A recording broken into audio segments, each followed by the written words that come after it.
উনি চিকিৎসা করাইছেন, আমাদের তো চিকিৎসা আছে, আমরা তো করাতে পারতেছি না। আমার এবং আমার আত্মীয় স্বজনরা অসুস্থ, আমার ছেলে মেয়ে আমি আজকে ভর্তি করতে পারি না টাকার জন্য। আমাদের হক হালালির টাকা, আমাদের টাকা আমরা চাই, আমরা কোনো দাঁড়াদাঁড়ি ঘুরবো। শুধু এই দেশে ইসলাম আর এই ইসলামকে নিয়ে ব্যবসা করার মানুষের অভাব নাই। আমি একজন রিটায়ার্ড পার্সন মানুষ, আমার দিন চলে না। আমাদের পিঠটা দেয়ালে ঠেকে গেছে। আমরা দীর্ঘদিন যাবৎ অপেক্ষা করতেছি, গভর্নরের কথার আশ্বস্তর প্রকৃতি বাধ্য হয়েই আমরা এখানে আসছি। এখন আমাদের তো চিকিৎসা ভাতা, ডেইলি খরচ, উনি বলেছেন যতটুকু প্রয়োজন ততটুকু উঠাবা, যতটুকু প্রয়োজন ততটুকু তো উনি দিচ্ছেন না। উনি কাঁথার সাথে যদি কাজের সমন্বয় থাকে তাহলে তো আমাদের এখানে আসার প্রয়োজন হয় না। আজকে আমরা এখানে আসছি, আস্তে আস্তে আরও মানুষজন হবে, জড়ো হবে, একটা আন্দোলনের অবস্থায় তৈরি হবে। তো আমরা চাচ্ছি এই আমাদের অবস্থানটা বিশ্বের কাছে ভাবমূর্তি নষ্ট না করার জন্য।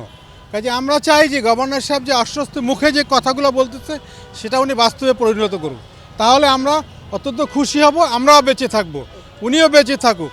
উনি চিকিৎসা করাইছেন, আমাদের তো চিকিৎসা আছে, আমরা তো করাতে পারতেছি না। তাহলে উনি ওনার দিক থেকে উনি ওই ফিলিংটা করুক। হ্যাঁ, উনি একবারে সব দিতে পারতেছে না, কিছু কিছু দিক। আমাদের চলাফেরার জন্য আমরা এখানে আসছি, কেন বাধ্য হয়েই আসছি। এখন সেই জিনিসটা উনি ফিল করুক, ফিল করে আমাদের কার্যক্রমকে আরও অ্যাগ্রেসিভ বা গতিশীল না করে এখানে আমি আশা করি উনি শেষ করে দিবে, একটা ভালো পর্যায়ে এনে আমাদেরকে একটা রেজাল্ট দিবে, যাতে আমরা আশ্বস্ত থাকবো। এটাই আমার বক্তব্য। আমি আসছি রূপগঞ্জ নারায়ণগঞ্জ থেকে। আমি দীর্ঘ 1.5 বছর যাবৎ আমি ঘুরতেছি। আমার এবং আমার আত্মীয় স্বজনরা অসুস্থ, আমার ছেলে মেয়ে আমি আজকে ভর্তি করতে পারি না টাকার জন্য। তারা 1.5 বছর আমাদের কোনো টাকা দেয় নাই, অথচ তারা কর্মকর্তাদের, কর্মচারীদের এবং ব্যাংকের ভাড়াটার হারে ঠিকই দিতেছে। এর আগে সরকার 52,000 কোটি টাকা দিছে, বলছে আমাদেরকে টাকা দেওয়ার কথা। কোন আমানতকারীদেরকে তারা টাকা দেয় নাই, তারাই টাকা দেওয়া কর্মচারী বেতন দিয়ে লাইছে, অথচ আমাদের মতো ভুক্তভোগী 76 লক্ষ গ্রাহকের টাকা তারা আটকায় রাখছে। এখন আপনাদের মাধ্যমে সম্মানিত এবং অত্যন্ত সুশৃঙ্খল সম্মানিত সাংবাদিকদের মাধ্যমে আমরা বলে দিতে চাই, আমাদের আহ্বান পৌঁছে দিতে চাই, আমাদের হক হালালির টাকা, আমাদের টাকা আমরা চাই, আমরা কোনো দাঁড়াদাঁড়ি ঘুরবো।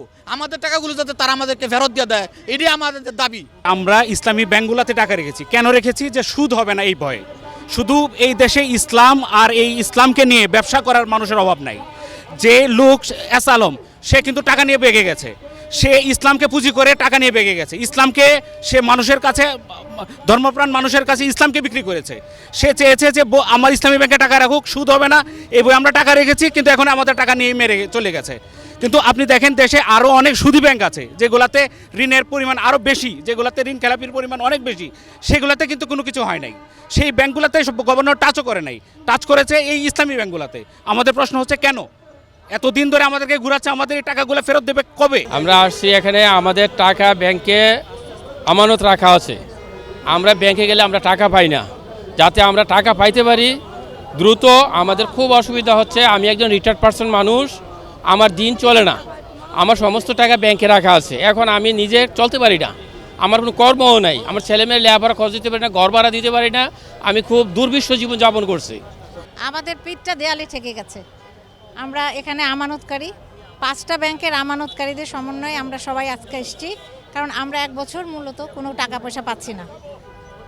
ব্যাংকের গভর্নর, মাননীয় গভর্নরের আশ্বাস হচ্ছে আমাদের আমানতকারীদের জন্য সর্বোচ্চ বিশ্বাসের জায়গা, কিন্তু আমরা দেখলাম গত নভেম্বর থেকে উনি আশ্বাস দিয়েছেন, ডিসেম্বরে আশ্বাস দিয়েছেন, আমরা কোনো টাকা পয়সা পাচ্ছি না। তার মধ্যে বিভিন্ন রকমের কথা আসতেছে, 2 লক্ষ করে টাকা দেবে, কিভাবে দেবে। আমার কথা হলো, আমাদের দাবি হলো যে আমাদের টাকা 2 লক্ষ করে দিবেন, কিভাবে দিবেন, আমাদেরকে একটা গাইডলাইন দেওয়া হোক। আমি এক্সিম ব্যাংকে টাকা রাখছি, এক্সিম ব্যাংকে টাকা রাখছি। আমি প্রত্যেকদিন ব্যাংকে গেলে আমাদেরকে দূর দূর করে তাড়িয়ে দেয়, ব্যাংকে টাকা দেয় না, বলতেছে যে এখন সরকারি হয়ে গেছে গা, সরকারি কোনো প্রতিশ্রুতি দিচ্ছে না। আমরা এখন বাধ্য হইয়া এখানে আমাদের রাস্তা নেমতে হয়েছে।